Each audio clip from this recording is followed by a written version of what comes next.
Video might be a little bit advanced or technical or mathematical for most of you on this space, but it is what it is. That is what cosmetic science entails. It gets deeper.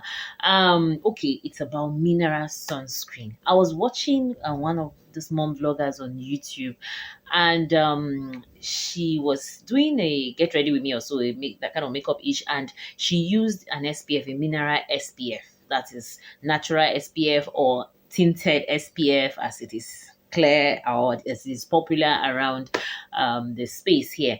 And then in the comment section, some people were saying that they don't know what exactly it is about mineral SPFs, that's despite the flashbacks and all of that, but they tend to protect the skin better than those ones that do not have white cast. I'm like, that is it. That I was just busy then, I don't know, so I wasn't able to write a comment under that, but I was like, there you have it. Good. Now, there are about, let's say, three forms of rays: UVA1, UVA2, and then UVB. And that's depending on your location, right? But that sun, let me use our own. If you're seeing this for the first time, by the way, my name is Asma Zakari, and I'm a Nigerian-based content creator and equally a cosmetic formulator in Port Harcourt, to be specific. Okay, let me speak now. I'm in south part of the country. All right, so our sun here is even mild. It's very friendly because the weather here is always mostly rainy. But let me give an example with the northern Nigeria. Yes, now this is how it is. Let's say the sun begins to shine sometimes even as early as 6. No, let me not exaggerate. Let's say 7 o'clock or 7:30. Let me be more, because from that 7 is more of a vitamin D-ish. Do you understand? Transitioning to 7:30 to 8, then the sun becomes hot. And even let's say 9. Woo! That one, yeah. From you get from 9 o'clock, the sun has become hot. Now that is the UVA1. It is hot like that. Oh, it's around 12 in the afternoon. Now that sun, when you use a chemical SPF, that is the SPF, the sunscreen that is aesthetically appealing to you because it does not leave white cast and all of that, it can't do anything for you. I'm sorry to disappoint you. Yes, it cannot do anything for you. Then from that 12 to, let's say, 3 o'clock, 3 p.m. Yeah, from 12 p.m. to 3 p.m. That is the UVA2. That one too is premium. Oh. When children are coming back from school, I won't forget when I was living in the north then. It's almost like you can drink a whole 4 liters of water and you're still very dehydrated. Yeah. So from, let's say, that kind past 3, 4 down to, let's say, 6, and that is UVB. And that is the one technically your chemical SPF could actually do good for you. Now you see that UVA1, UVA1 and UVA2, those are the sun that are responsible for giving your skin fine lines and wrinkles. In as much as we, the black skin, the melanated skin, we brag about black don't crack, all right, but that is the sun that is responsible for causing skin cancer in some cases. Now, the UVB rays, which funny enough is actually mild though, but we underestimate it. Now, it gives sunburn. You see the reason why when you're using chemical SPFs, you actually think that you're being protected because you do not have sunburn. But you see some people will begin to experience redness and begin to experience some kind of unnecessary hyperpigmentation, especially when they have products like retinoids or AHAs in their skincare routine. I hope what I'm saying is really making sense because I'm transitioning down to something very important and very technical.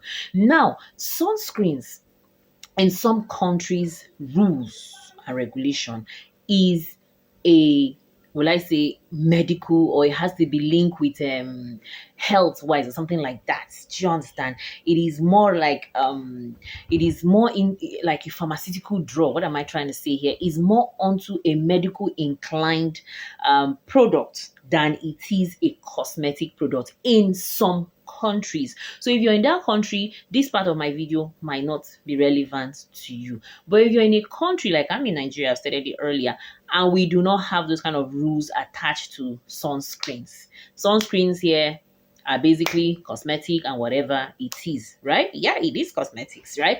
Now, and part of the reason, let me even state it clearly here, part of the reason why in some of those countries it is even more of a medical grade or like pharmaceutical grade-ish kind of thing is the fact that um, their zinc oxide or titanium dioxide is usually in pharmaceutical products, meaning that when you're going to purchase a dispersed form of any mineral product, like any mineral ingredients, right?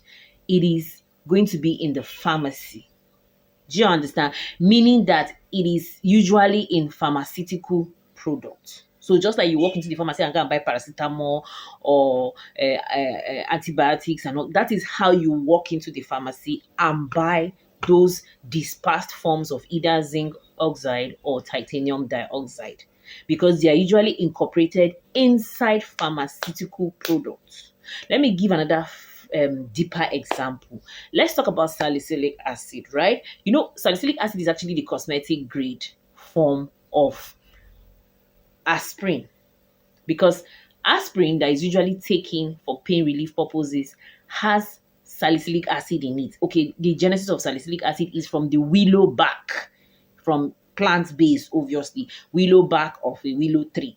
Yeah, okay, that is how salicylic acid is generated, and it is generated in a cosmetic grade and also a pharmaceutical grade. So are you seeing are you understanding what I'm saying here? The salicylic acid is the cosmetic, and then the aspirin is the grade, the salicylate, whatever. That pharmaceutical people will explain it to you better. Okay, so now the case of where it is a pharmaceutical grade, it is because it is found only in pharmaceutical products. Are you seeing what's happening?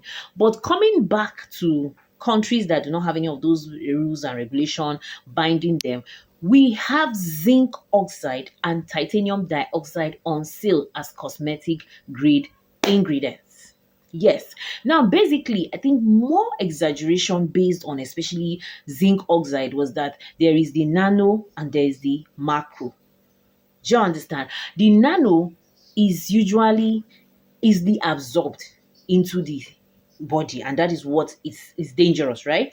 Why the macro is not, right? But then the micro, right? The micro and macro, right? That's the micro is the smaller and then the macro is a little bit bigger. But then basically for even the micro to penetrate onto the skin, it has to be in combination with another filter that will pull it into the skin. I hope I'm making sense. As I said, today's video is not for everybody. But coming back to the surface, right? We're talking of zinc oxide, which honestly you hardly even get the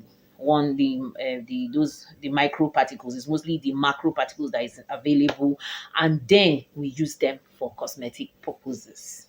Then coming back to the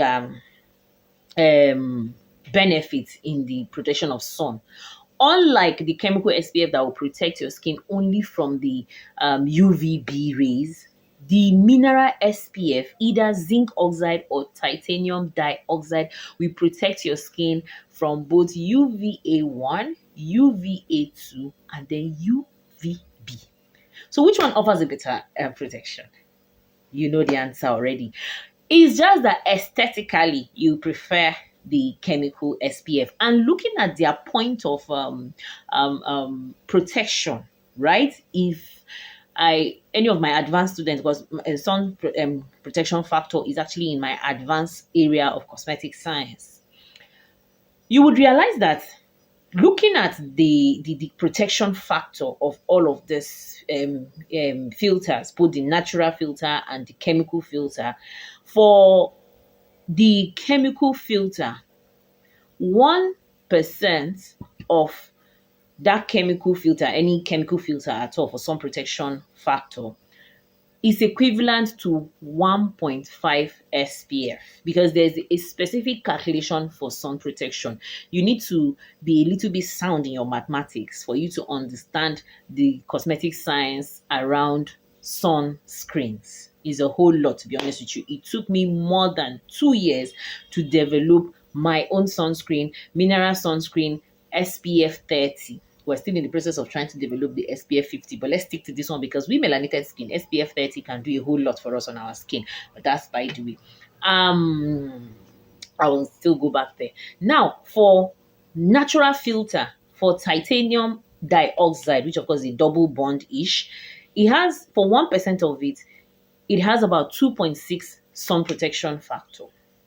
Then for zinc oxide, for 1% of zinc oxide, it has a sun protection factor of 1.6. But we'll hold it there. Despite the fact it has a protection factor of 1.6, it still has the tendency of protecting your skin to some extent, more than even the titanium dioxide that has 2.6. The reason is that titanium dioxide does not have the ability to protect your skin from a longer wave of sun rays. But unlike zinc oxide, despite the fact it's over 1.6, but it has the ability to protect your skin from a longer wave of sun rays.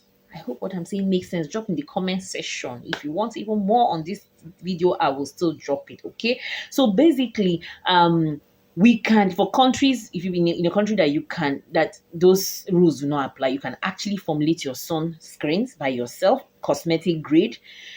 Personally, in this my mineral sunscreen, it is 100% zinc oxide I use, meaning I didn't use titanium oxide. You understand? Because zinc oxide, I said earlier, has the ability to protect you from long wave of sun rays. So I do 100% zinc oxide for my mineral sunscreen 30. All right. So now, if you belong to that country that does not have rules, sorry, I'm repeating myself, you can be able to formulate this and it's going to work. It entails a lot, but it's going to work, meaning that you can disperse it. Now, that's one very important thing. The mode of dispersion of your mineral sunscreen determines, number one, its coverage, number one, and number two, its efficacy. Now, this is it. I sort of tinted my own, though a little bit, so it has from sight you see it sort of peach. It sort of has a peachy ish, peach color like that. So depending on the form of disperse, you understand, depending on how it's going to appear. If it's SPF 30, can you see? And it oxidizes with time. In fact, it's advisable with any form of SPF, when you apply it, you shouldn't step out in like 10 or 15 minutes after. So it's going to even disperse. Can you see? Can you see? Then, let me rub here. Though there's no sun, the weather is even raining as it is, but I have to do this. You understand? So, running away from mineral SPF, you don't know what you're missing out on. And hence the reason why some people will be battling with some kind of hyperpigmentation, especially all of those your influencers that are cashing out on influencing, and they will tell you that it's a normal thing. It's not a normal thing. It's because you're not having good sun protection. So if care is not even taken, all of those your beautiful tretinoin or retinol is even going to cause problem for your skin. You understand? Yes, hyperpigmentation is something that we melanated skin we battle with. It's almost like all our life we must work on it. But it's not that bad, right? See, am I condemning the chemical filter? I'm not. Oh, there's some people that will tell you that they formulated a mineral sunscreen but it doesn't leave white cast. Trust me, the ingredient responsible for swallowing that white cast is actually a chemical filter. It's actually a chemical filter. So the same thing you're running away from, you're going to find it. And there's a research paper that